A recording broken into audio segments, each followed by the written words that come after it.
tagumpay o kabiguan, ng ligaya o lungkot. Kaya marapat lamang na tanggapin si Jesus bilang tagapagligtas at Panginoon. At matapos yun ay panariwain ang katapatan at paglapit sa Kanya bawat araw o day by day. Ang day by day ay naglalayong umalalay sa pang-araw-araw na pamumuhay.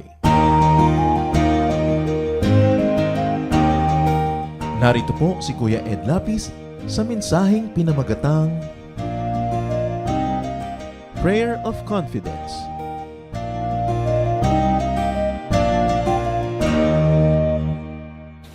Tayo po ay nag-aaral ng mga iba't ibang uri ng mga panalangin at ang ating mga kagustuhan. Ang mga panalangin ito ay maging totoo sa ating buhay. Nothing happens without faith. Faith is almost equal to confidence. When you have faith, you are confident. So our faith in God should translate into confidence in God. Sa ating pong pag-aaral ngayon, tutunghayan natin na isang napakahalagang prayer na dapat ay bahagi ng ating pang-araw-araw na panalangin, and this is the prayer of confidence. Prayer of confidence. Prayer as expression of confidence in God. Heavenly Father, we thank you. Salamat po sapagkat napakabuti niyo sa amin. Salamat sa kalusugan na aming tinatamasa. Salamat, Panginoon, sa kapayapaan na sa inyo lang nagmumula. Salamat po sa lahat ng mga nagmamahal, tumutulong, tumatangkilik sa amin, na tanging kayo lang naman ang pinagmumulan ng lahat ng mabubuting bagay. As we continue to ponder your words, as we continue, Father, to look into this very powerful ministry of prayer, we ask that you may empower us to see you, to hear you, and to understand you. Mangusap kayong may kapangyarihan, Panginoon. Kayo po ang siyang makapangyari sa amin. And we pray, Father, that you may comfort our hearts, strengthen our bodies, and sharpen our minds so we may understand you perfectly, completely, powerfully. And that this understanding may translate into obedience and therefore blessedness. Speak to us, Father. We want you to be our speaker. Lead us unto greater godliness. In Jesus' name we pray. Prayer of confidence. Marami mga prayer. May prayer of request. Merong prayer of minsan reklamo. Nagre-reklamo ka sa Diyos. Gusto ba niya yun o hindi? Pero definitely there's one prayer that God loves, and this is the prayer of confidence. It's important to verbalize and to show our confidence in God in prayer. And we're going to look at that, confidence in God in prayer. Nasa pamamagitan ng mga panalangin ay nakikita natin yung confidence natin sa Panginoon. At ano yun? Confidence in God as shepherd. Dahil ang Panginoon ay pastol, isang nag-aalaga na mistula tayong mga tupa. Basahin po natin ang isa sa mga pinaka-popular chapters of the whole Bible. And these are parts of Psalm 23. Psalm 23, verses 1 up to 14. The Lord is my shepherd, I shall not be in want. He makes me lie down in green pastures. He leads me beside quiet waters. He restores my soul. He guides me in paths of righteousness for his name's sake. Even though I walk through the valley of the shadow of death, I will fear no evil, for you are with me. Your rod and your staff, they comfort me. Isa pong napakagandang chapter na dapat memorize natin na buong buo, no matter what version of the Bible you prefer. So let's take a look at the Lord as shepherd. That we can pray in confidence in the Lord who is our shepherd. Ang sabi dito ng prayer. Remember, this prayer is addressed to God. You let me rest in fields of green grass. Sabi sa NIV, you lead me beside still waters. You lead me in paths of righteousness. You know, you allow me to rest in fields of green grass. At kung tayo po itupa, ano bang ibig sabihin ng green grass? Food. Pagkain. Napakahalaga. Shelter din. Sapagkat yung mga tupa, kung wala naman kadamo-damo sa paligid, kitang-kita naman sila ng mga hunters, kitang-kita naman sila ng mga mababangis na hayop. So yung may mga damo-damong tumutubo, para rin yung shelter. So if the Lord, as shepherd, leads his sheep, who is us, to green grass, parang merong food, merong shelter from the elements. It also comforts you from the very hot sun. It also shelters you from predators. And it is refreshing to the eyes. It is refreshing to the senses. Kaya sabi, the Lord is my shepherd, I shall not be in want. Diba? Dinadala niya ako sa mga damuhan na mga berde, mga luntiang damuhan. At ano pa daw ang ginagawa ng shepherd na ito? You lead me to streams of peaceful water. You lead me beside quiet waters. And if we are sheep in a desert, what is a stream? What is water? But drink, nourishment. Stream also, hindi lang basin of water ang pinag-uusapan, kundi stream. Sa desert po kasi, lalo yung bato sa desert, batuhan, hindi naman laging buhangin yan maradalas bato. Na this is very porous. Pagka umulan, merong mga parang mga portions na naiipon doon yung tubig dahil mistulang mga palanggana, mga maliliit na pool. Pero pagkatapos mong inumin yun, wala na. Kasi hindi naman siya dumadaloy, wala siyang pinagagalingan, nandun lang, mag-aantay ka na lang uli ng ulan. Well, it helps. It doesn't help very, very dramatically and very, very convincingly. Kaya mahalaga yung stream. Talagang dumadaloy mula sa isang bukal, hindi yun nauubos. At sabi, you lead me to streams of peaceful water. And remember, the water is peaceful, not raging. Hindi yung magulong tubig, hindi yung bumubula-bula, hindi yung rumaragasa, hindi yung umaagos. Kasi po ang mga tupa, takot sa tubig na gumagalaw. Kaya hindi mo pwedeng patawirin ang tupa ng mga ilog kahit gaano kababaw kung may agos. Kailangan hahanap ka ng lugar na parang salamin yung tubig, walang kaagos-agos, at doon lang pwedeng tumawid ang tupa. O kaya doon lang pwedeng uminom. Hindi siya pwedeng uminom na siya ay dudukwang sa tubig na umaagos. Ayaw niya nun, natatakot siya. Kaya pag sinabing, you lead me beside quiet waters, ang lalim. You don't just give me water, but you lead me beside quiet water where I can drink in peace, in confidence. Hindi ako natatakot, hindi ako nangangamba. So yung blessing ni Lord, kompleto. Hindi lang basta nagkatubig, ang ganda-ganda pa nung pinagdadalan sa tupa, yung hindi nakakatakot, yung parang hindi mapanganib. Ano pa? Ang confidence natin sa Lord as shepherd, you lead me along the right paths. Dinadala ako sa mga tamang landas. May mga landas na deadly. May mga landas tulad sa tupa na patungo sa matadero. May landas na patungo sa palengke, ibinibenta ka na pala. May landas naman na patungo sa dead end. May landas patungo sa matarik na bangin. May patungo sa mga maling pupuntahan.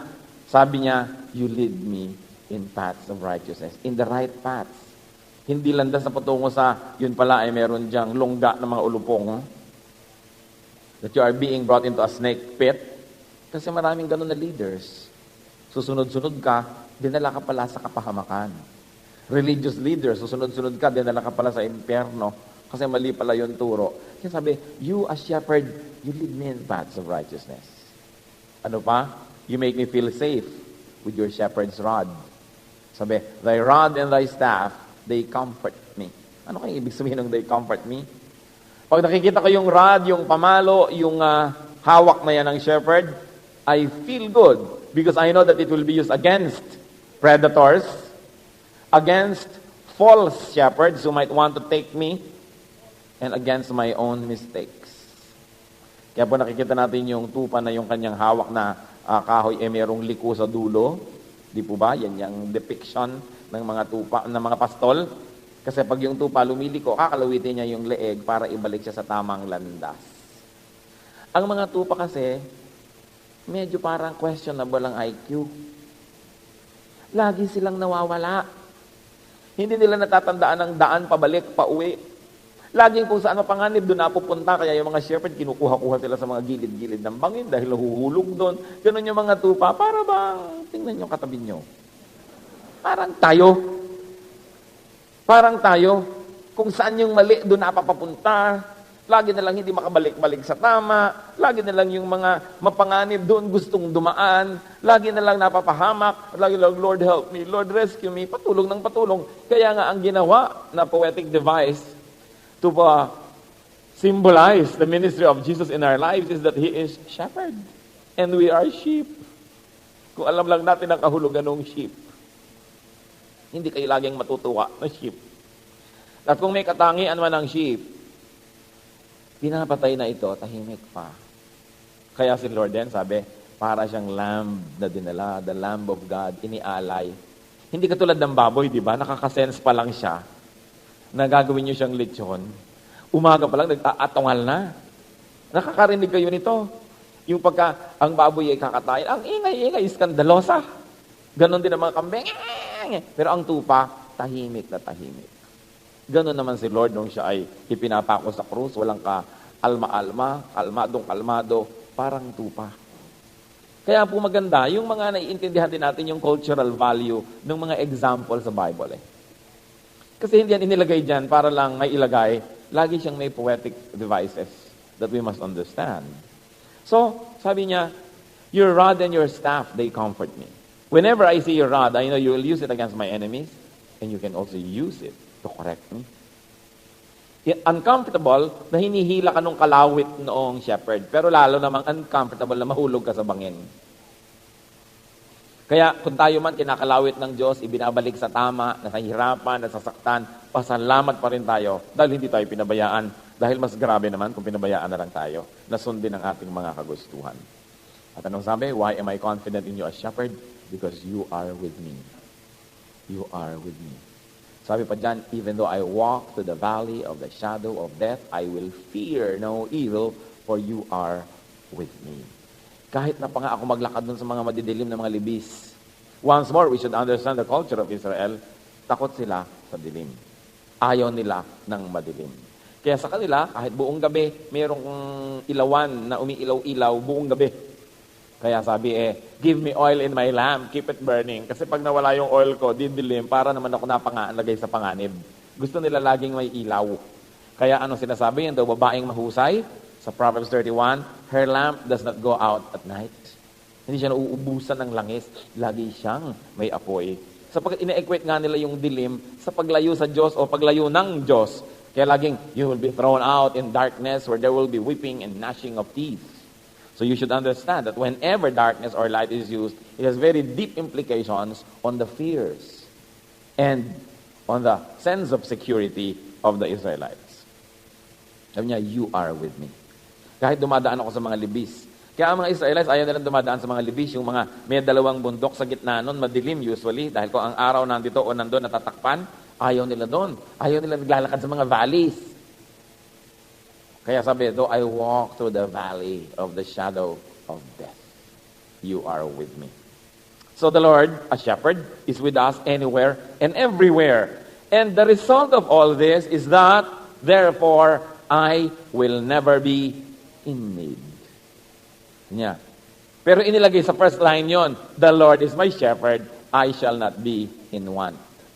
Nalagay yung conclusion dun sa una. Tapos in-emphasize isa-isa kung bakit I shall not be in want. At ngayon, kung inductive ang gagawin natin, inuna natin yung mga premises. Therefore, I will never be in need. That is the Lord as shepherd. What about the Lord as host? Yung shepherd, yung naglalaboy-laboy, lalakad-lakad sa wilderness. Yung host naman, nasa isang lugar, nasa isang bahay, payapa, secure. What about our prayer of confidence in the Lord as host? In the town or in the city? Psalm 23, 5-6. You prepare a table before me in the presence of my enemies. You anoint my head with oil. My cup overflows. Surely goodness and love will follow me all the days of my life, and I will dwell in the house of the Lord forever. So ano na naman ang sinabi dito? As host, the Lord, itong sinasabi ni nung umawit, you treat me to a feast while my enemies watch. Sabi, you prepare a table before me in the presence of my enemies. Yung parang ayan lahat ng enemies mo sa paligid, tapos ikaw naman dito merong table, kumakain ka, ang ganda-ganda ng setting, and the Lord is your host, making you eat. So what does it mean? Food in abundance, despite the presence of all dangers and opposition. And of course, this is a declaration of protection. Hindi ako magsasawang ipaliwanag na sa kultura ng mga taga-disyerto, ng mga Bedouins, ng mga desert dwellers, kasama ng mga Israelites, pag ang isang may tent, kayo'y pinakain doon sa kanyang tent. At usually, hindi sa loob, sa labas. Meron lang parang habong o tolda doon sa may front. Doon kayo nakaupo sa carpet. Merong dulang na mababa. Kumakain kayo, merong shade. Pero kita kayo ng lahat dahil wala namang wall yon. Ang sinasabi nung nagpapakain, ito, pinapakain ko sa aking dulang, pinapakain ko sa aking hapag. Walang pwedeng gumalaw sa kanya nang hindi mo nadadaan sa ibabaw ng aking malamig na bangkay. That is what it means to eat together in the culture of Israel. Kaya yun din yung very concept ng Lord's Supper. That when the Lord set a table, pinakain niya yung mga disciples niya sa tinatawag nating Lord's Supper. Ibig sabihin, oras na kumain kayo dito sa mesang ito, I will offer my life for you. I will die for you. I will give you my best. Kaya hindi kataka-taka si Judas, hindi tinapos yung kainan umalis agad. Parang meron na naman yatang kahulugan yung pag-abstain niya doon sa Lord's Supper. Kaya ang atin ding Lord's Supper, gagawin na natin quarterly para totoong supper. At humahanap tayo ng magandang lugar para dyan. Hindi lang yung nagmamadali tayo dito tuwing first Sunday, kapraso nito, kapraso nun. Totoong supper. But, inaanyayahan natin ang lahat ng members ng church na ito, lahat ng mga dumadalo dito, lahat ng mga anak ni Lord. Pero, dadalo lang kayo kung ang ibig yung sabihin, I count myself as member of this family, as member of this church, as a member of the Lord's body, and I'm willing, ready, and able to give my best, sacrifice if needed, for the sake of this body, for the sake of this congregation. Kasi yun talaga ang tunay na kahulugan ng pakikisama sa pagkain na yan. Kaya pag sinabing, you prepare a table before me in the presence of my enemies. Anong ibig sabihin? Kahit nandiyan si Satanas, kahit nandiyan yung mga kalaban natin, ano pa mga enemies natin? Gutom, di ba? Hunger, diseases, illnesses, everything that scares us. These are our enemies. Sabi niya, you prepare a table before me in the presence of all these enemies. So ano yung confidence na yon? No one can touch me. No one can harm me because the Lord is my host. And that is what Psalm 23 is saying. That as a host, O God, you treat me to a feast while my enemies watch. Pwedeng mangyari yon. Sabihin nyo, naku, tagutom na ngayon, taghirap, paano tayo? Ang Diyos ay nasa langit. God is in His holy temple. Kilala niya, alam niya kung sino ang kanyang mga anak. Sa desyerto nga, humigit kumulang 2 milyong mga tao. Pinakain ni Lord araw-araw for 40 years. Hindi sila nagtanim, hindi sila nag-agriculture, hindi nag-aquaculture, pero umuulan yung pagkain from heaven, manna from heaven. At ang mga mareklamong mga tao, ito sabi ito, boring na ito kinakain namin. Anong ginawa ni Lord? Bumugaw ng mga ibon sa kanilang dako at sila na may nag-barbecue para naman maiba-iba ang kanilang kinakain. Habang nagkakaroon ng mga dilubyo sa buong Ehipto nung panahon ni Moses, the whole of Egypt was thrown and plunged into darkness. Goshen, the area where the people of God lived, was basking in light coming from the sky. Kaya ni Lord to isolate people and separate them from calamity kung gugustuhin niya. Tulad ni Gideon, binigyan ni Lord ng misyon at sabi niya, Lord, kung totoo pong ito ay gusto kong malaman na kayo nga ang nagpapadala sa akin sa misyon. Narito itong balabal na ito, narito itong wool na ito, ilalatag ko dito sa hamugan ngayong gabi. Kung talagang gusto nyo kung pumunta sa pinapapunta nyo sa akin, bayaan nyo na mabasa ng hamog itong wool at yung buong paligid ay tuyo pag nakita ko sa umaga. At nakita nga niya, yun lang ang basa, tuyong-tuyo ang paligid. Nang pinilipitan niya, isang mangkok na liquid ang nakuha. Sa inyo, Lord, huwag naman kayong magagalit, baliktarin lang natin para sure. Ngayong gabi naman, ilalatag ko uli, basain nyo lahat ang paligid at ito naman ang tuyo. At nangyari. Kaya siya naman ay sumunod sa inuutos ng Diyos. Anong point natin? Baka naman maglatag na kayo ng maglatag ng kung ano nung bimpod dyan na samantalang itatanong nyo lang, papasok ba ako sa opisina o hindi? Lord, pagkabasa, hindi. Hindi naman ganyan natin i-abuse yung mga ganyan. Pero ang point is, kung kaya niyang basain yun lang at tuyo yung paligid, o kaya ituyo ang basa ang paligid at tuyo yun lang, hindi ba niya tayo kayang i-bless kahit ang paligid ay hindi na-bless? Kaya yun ang Diyos. Kaya dapat meron tayong confidence. Hindi tayo laging natatakot, ayan, ang bababa na ng rate ng peso, ang ganito, ang ganyan. Let's do our best. Let's contribute to the economy of our country. Masigi tayong masipag, magi tayong matipid, at huwag tayong magaksaya, at ipaubaya natin sa Diyos ang lahat, sapagkat siya marunong mag-alaga ng kanyang mga anak. Sabi niya, you prepare a table before me in the presence of my enemies. Yung kainan na yan, kaya masyadong masalimuot, maging sa Revelations chapter 3, verse 20. Sabi niya, here I am. I stand at the door and knock. If anyone hears my voice and opens the door, I will come in and eat with him and he with me. Kumakatok ako sa pinto, sino man ang magbukas, papasok ako at makikidulog at kakain kasabay niya. Hindi na naman isang kainan lang at merienda ang pinag-uusapan dito. Sinasabi ni Lord, pag ako'y nakidulog sa inyo, para ko na rin sinabi, I will give you my life. No one can touch you. You will be the apple of my eye. Whoever touches you, touches me first. That's why we can make prayers of confidence in spite of the things that happen around us. Ano pa? Sinasabi niya, as host, O God, you honor me as guest. You don't just make me a guest. You honor me. Sabi, you anoint my head with oil. Ano bang kahulugan nun? Kasi sa atin, nilagyan ka ng oil sa ulo, di na lumagkit ka pa. Parang ayaw mo yata nun. Pero sa kanila na tuyong-tuyo ang weather, ang disyerto ay kay init-init. At pag nag-travel ka sa labas, ay halos magkapitak-pitak yung anit sa init ng araw. Pagpasok mo sa isang bahay, if you're an honored guest, i-anoint ka ng oil. At hindi coconut oil na malagkit, kundi olive oil. Siyempre, ng oil sa kanila, na hindi naman masyadong mahirap na para sa iyong katawan na dalhin kasi malagkit, kundi nako-comfort ka pa nga nun. Kaya sabi, you honor me as guest. Ano pa ba naman ang aking hahanapin?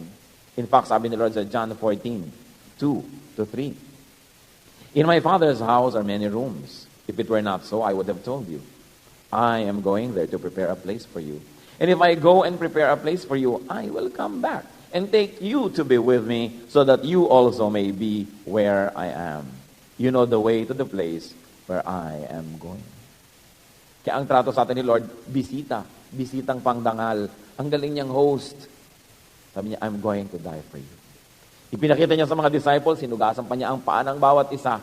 Kasi nung araw, pag pumapasok ka sa bahay ng may bahay, kung ikaw ay ipinagpipitagang bisita, i-anoint ka ng ang head mo ng oil, lalagyan, at may maghuhugas ng iyong paa. But hosts do not wash their guests' feet. Their slaves do it. Pero si Lord, siya mismo ang naghugas ng paa. Pinapakita niya talagang wala na akong hindi ibibigay sa inyo. Ang lahat-lahat ibibigay ko na sa inyo, pati yung karangalan, sukdulang at may expense.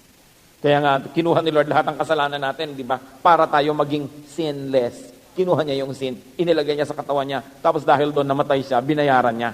Kaya bayad ang kasalanan na nagpapaligtas kay Jesus. At kung wala si Jesus, walang salvation. Kasi sino nagbayad ng kasalanan mo? Di wala. Kaya ikaw ang sisingilin pagkatapos. Kaya mahalaga yung merong Savior.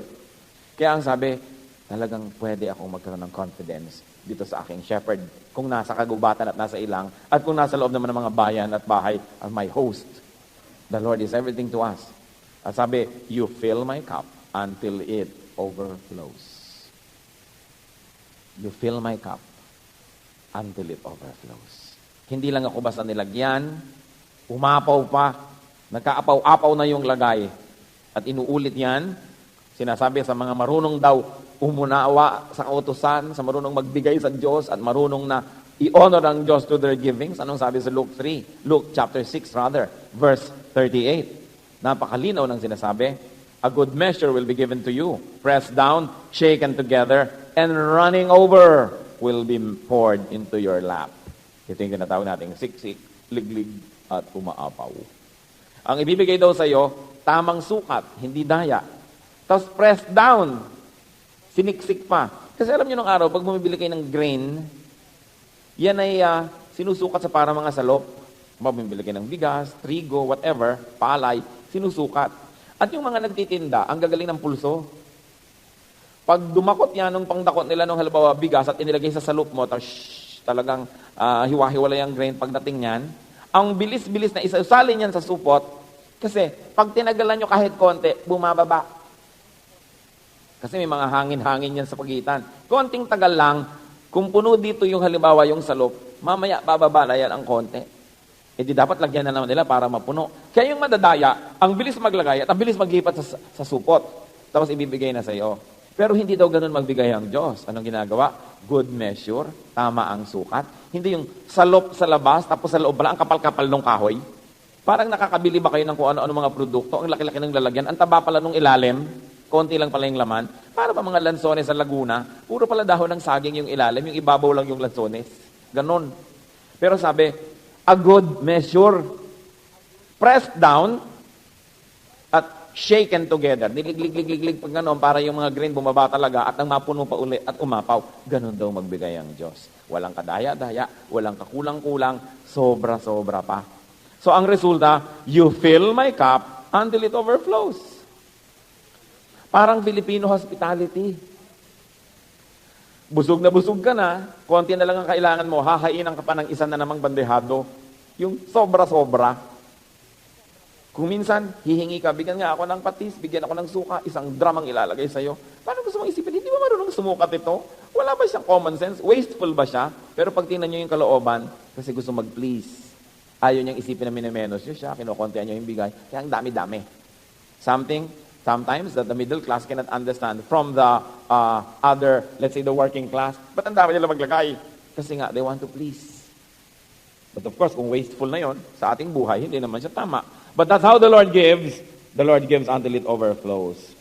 Kaya naman ang sabi, you fill my daily life with kindness and love. You fill my daily life with kindness and love. That's what the Lord does as Savior, as Shepherd, as host. And you will be my shelter forever. Sabi, I will dwell in the house of the Lord forever. Translate to, you will be my shelter forever. You will be my rock. You will be my fortress. You will be my house. You will be my wall. Therefore, I am safe. So ano naman yung result? I will never be in need. Yun na naman ang result. Ano yung mga na-fill dito ni Lord ng mga needs? Yung basic, food, shelter, protection. Ano pa? Yung mga secondary levels of needs, abundance, acceptance, love, and the higher levels, security, comfort, honor. You honor me as a guest. Nakita na natin kung paano tayo pwede mag-pray ng prayer of confidence kay Lord as shepherd, as host. Paano naman si Lord as prophet and savior? Well, He does as He says. Luke 2:29-32. Sovereign Lord, as you have promised, you now dismiss your servant in peace. For my eyes have seen your salvation, which you have prepared in the sight of all people, a light for revelation to the Gentiles and for glory to your people, Israel. This is Simeon praying. Sapagkat sa Simeon, pinangakuan siya ng Holy Spirit na hindi siya mamamatay, na hindi niya makikita yung Savior. Kaya nung makita niya si Jesus, dinala sa temple, ito yung prayer niya, Lord, pwede niyo na po akong kunin. Tinupad niyo talaga ang inyong sinabi. Talagang tinutupad niyo ang inyong sinasabi. So, as prophet, as God, we can be confident in Him because He is the one who hears our prayers. God as one who hears our prayers. Matthew 6:9-10. This then is how you should pray. Our Father, hallowed be your name. Your kingdom come. Your will be done as it is in heaven. Grabing declaration of confidence ito. When you say, you are in heaven, meaning God is powerful. God is powerful. Isa siyang figure of speech. Hindi sinasabing nga sa heaven ka, ang layo mo, hindi mo kami marinig. Hindi yun. You are in heaven, therefore, you hold all the buttons ng lahat ng power. Parang hawak nyo ang remote control. Hawak mo yung power, you are in heaven. So, you are powerful and I can be confident in you. Therefore, I can say, your will be done. Yung gusto nyo ang masunod. Meron akong gusto, hinihiling ko, baka pwede. At kung hindi yun labag sa iyong kalooban, pero kung meron kayo ibang iniisip para sa akin, hindi yung iniisip nyo ang mangyari kasi kayo naman ng Diyos, kayo makapangyarihan, kayo yung tama. What confidence in prayer? Na kahit gano'n kasindihin yung panalangin natin, sinasabi natin, Lord, kayo pa rin ang masunod. Kahit gusto ko ito, kung ayaw nyo, diwag. Pinagpe-pray ko lang naman dahil baka naman makalustot. Baka gusto nyo rin, baka pwede. Pero kung hindi, diwag, yung gusto nyo pa rin ang masunod, hindi ako magtatampo, hindi ako magagalit, kasi your will be done.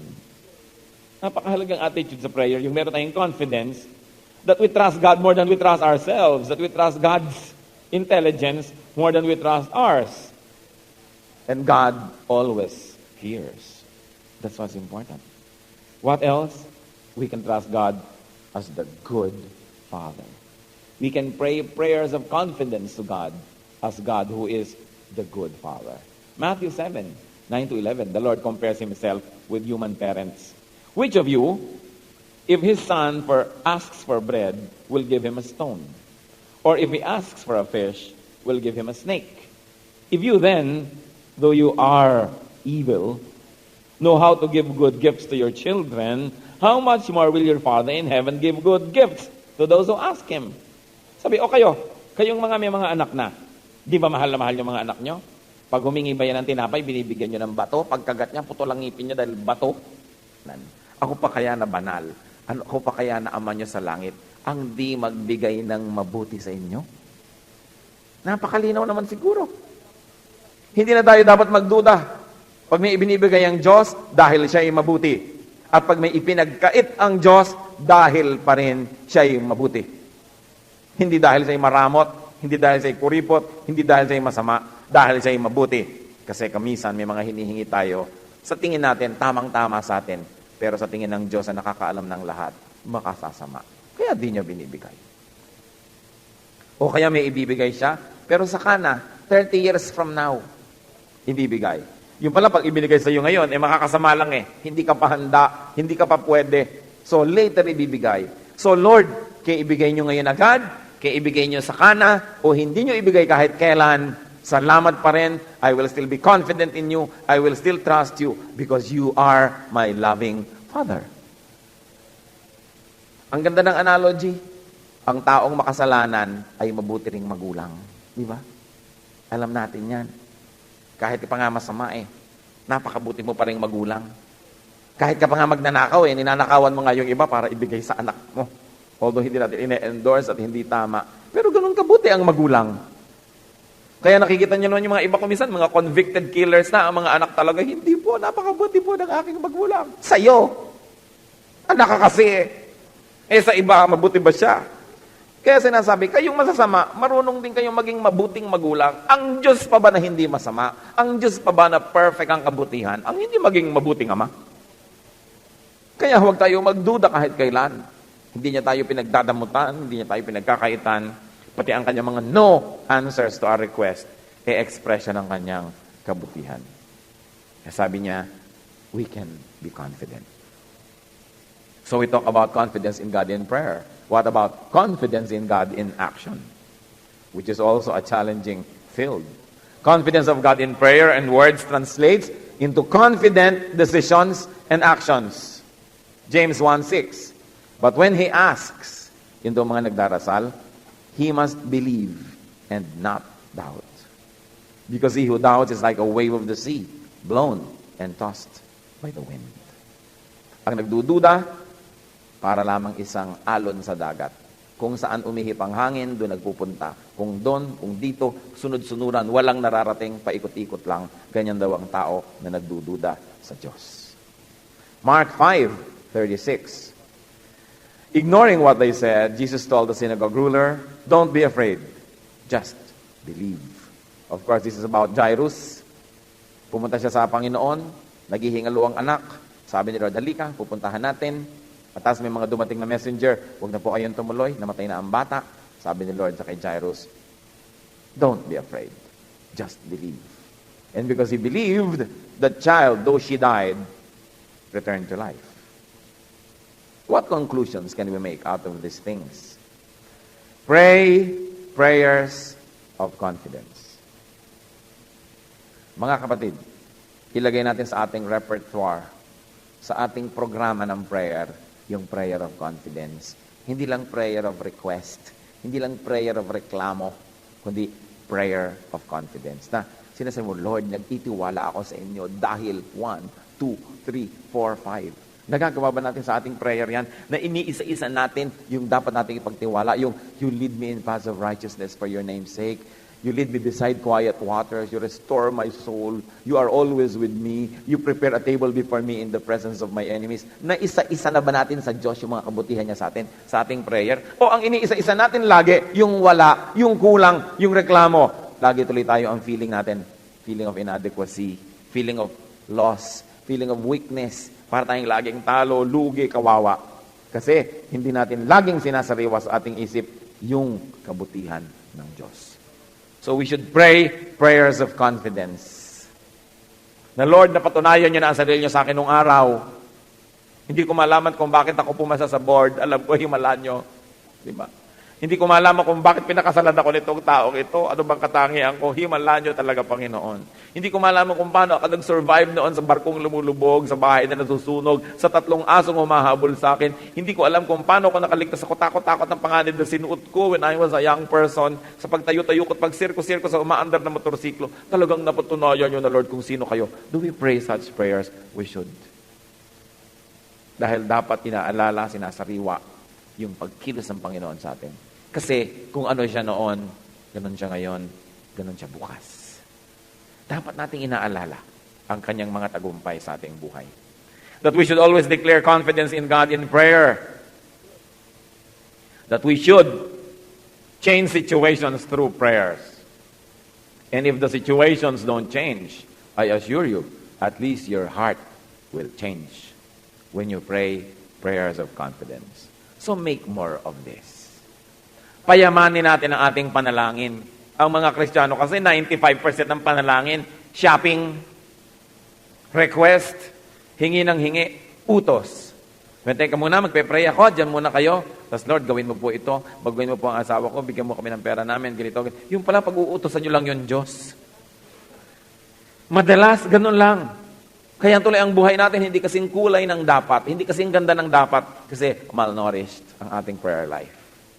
Pray prayers of confidence. And let's do that now. Let's bow before the Lord. And in a while, I challenge you. I implore you. Pray right now.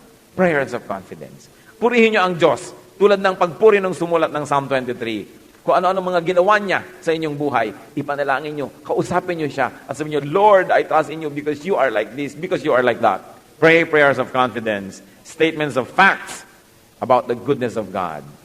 And the Lord will be glorified, and even our hearts will be changed. Do that, church, right now. Pray prayers of confidence, and do as much prayers of confidence every day as you can.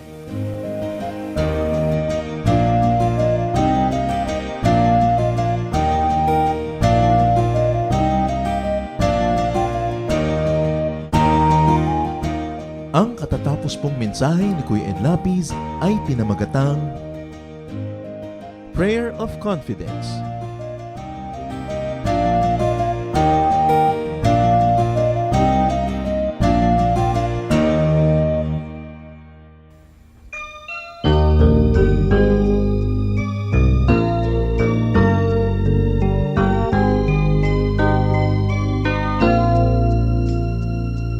Kung ang puso mo ay nasasaktan dahil buhay ko ay may kabiguan, suliranin may nagbunga ng kasawian. O Jesus, ikaw ay laging nandyan. Kung nagkamali't nagkasalaman, ang patawad mo'y laging nakalaan. Kung ang kapwa ko sa akin nagkasalaman, ang patawad ko kaya'y ilalaan. Ang kabaitan mo ay dapat kong tularan sa buhay ko. Ang kabaitan ko,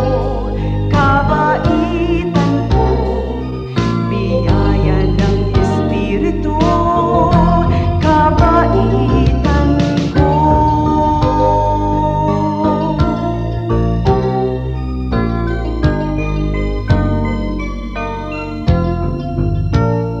Kung nagkamali't nagkasalaman, ang patawad mo'y laging nakalaan. Kung ang kapwa ko sa akin nagkasalaman, ang patawad ko kaya'y ilalaan. Ang kabaitan mo ay dapat mong tularan sa buhay ko. Ang kabaitan ko,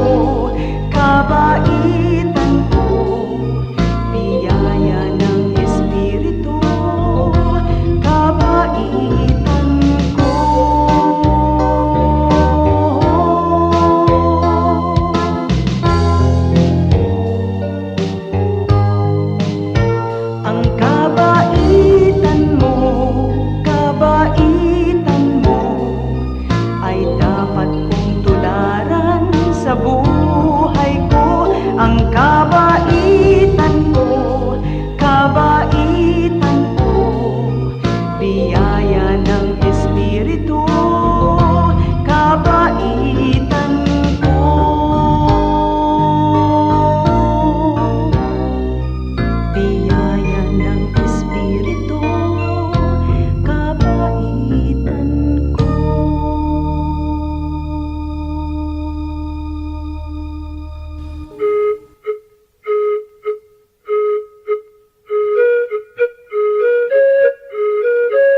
Dumako po tayo sa mga hiyas ng bayan, mga bagay po na maaari nating kilalanin, pag-aralan, ipagmalaki bilang mga Pilipino, hindi naman para magyabang, kundi para magkaroon po tayo ng mahalagang pagtingin sa ating mga ninuno, sa ating nakaraan at sa ating sarili. Sabi nga po, ang hindi lumingon sa pinanggalingan ay hindi nakararating sa paroroonan. Kaya mahalaga rin naman na atin pong pagbulay-bulayan, pag-aralan, yung mga karunungan ng ating bayan. At ngayon po ang ating hiyas na itatampok ay isang kasabihan. Bakit po hiyas ang kasabihan? Sapagkat bago naman tayo makagawa ng isang kasabihan, kailangan ng napakahabang panahon, ng pag-aaral, ng pagmamatyag, at ng isang sensitibong puso sa mga katotohanan sa daloy ng buhay.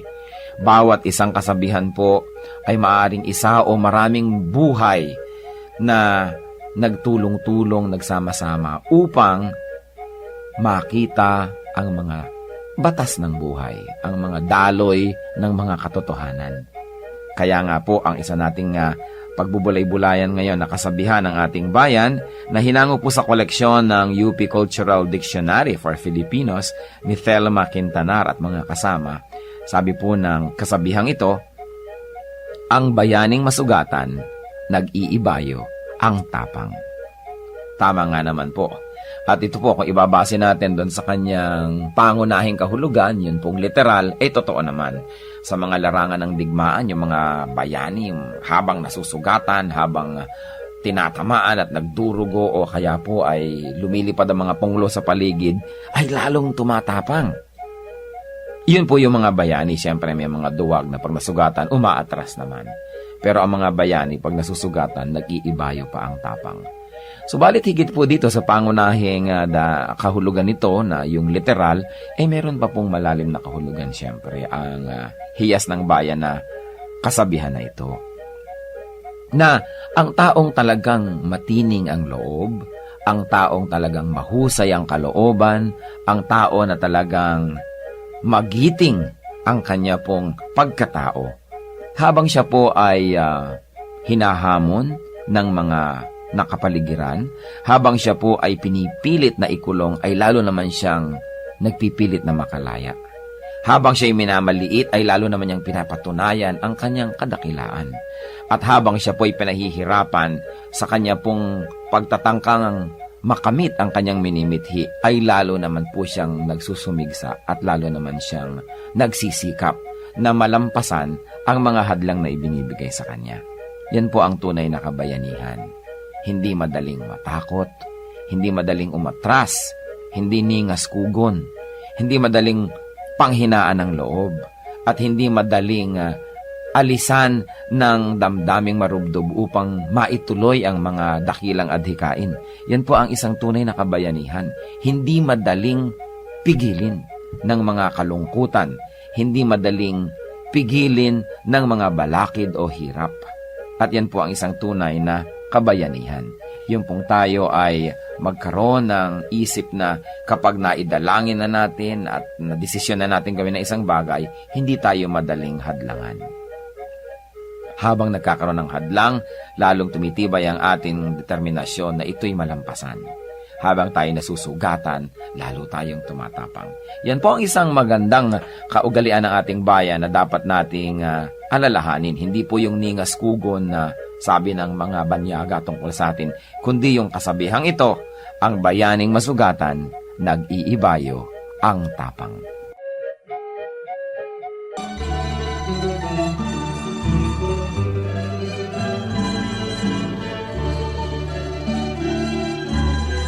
Mga gawa niyo sa aming buhay, tuwin ay naaalala.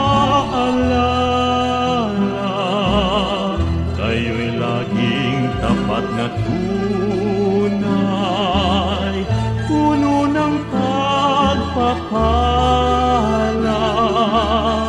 Salamat sala'y pinatawad, nilinis niyo, Diyos. Pakinggan niyo't aming ilalahad, awit sa inyo, Jesus. O kay sarap mabuhay, piling niyo, Jesus. Bawat landas may kulay, kasiyahay lubos, ang tanging ninanais ay magpuri sa inyo, lalo lang tumatamis sa piling niyo, Jesus.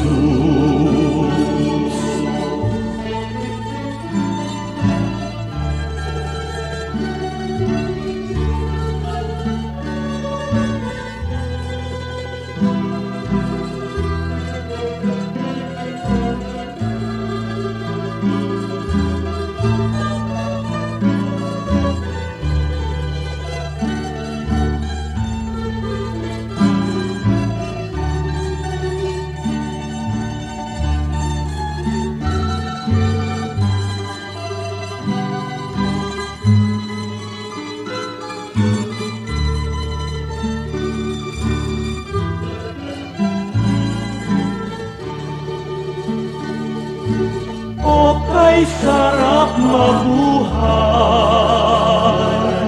sa piling niyo, Jesus. Bawat landas may kulay, kasiyahay lubos, ang tanging ninanais ay magpuri sa inyo, lalo lang tumatamis sa piling niyo, Jesus.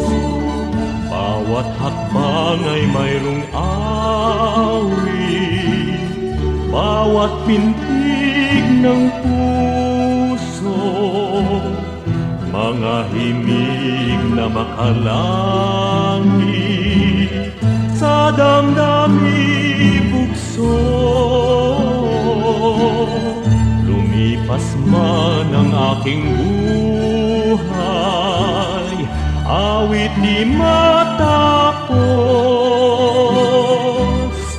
sa langit man ay iaalay, pakinggan niyo, Jesus.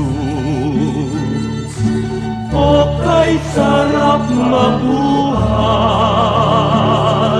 sa piling niyo, Jesus. Bawat landas may kulay, kasiyahay lubos, ang tanging ninanais ay magpuri sa inyo, lalo lang tumatamis sa piling niyo, Jesus. Lalo lang tumatamis sa piling niyo,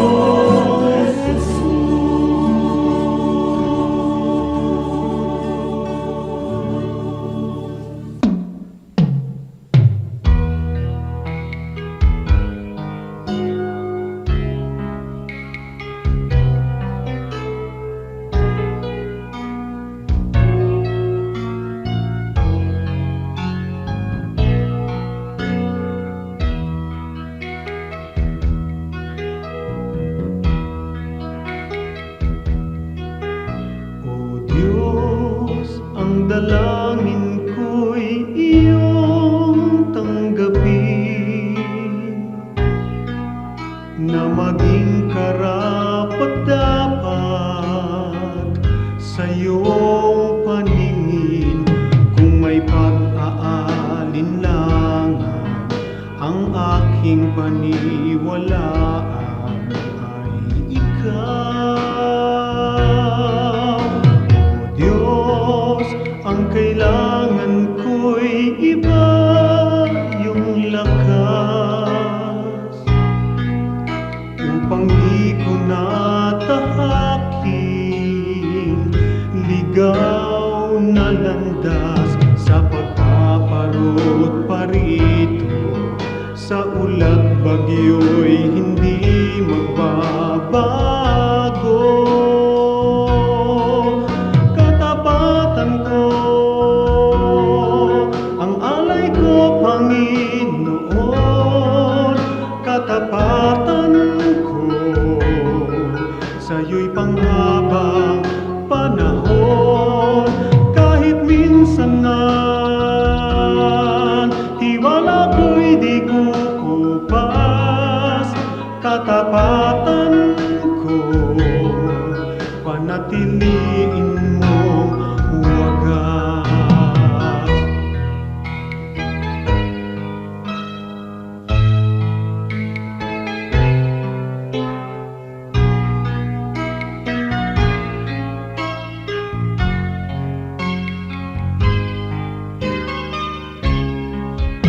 Sa pagpaparot parito sa ulat bagyo'y hindi magbabago.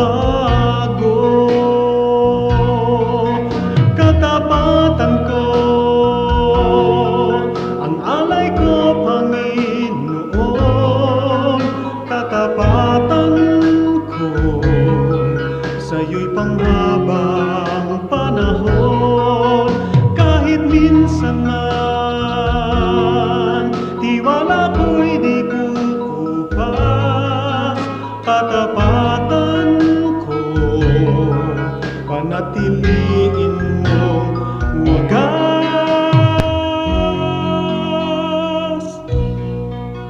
Panatiliin mong wagas.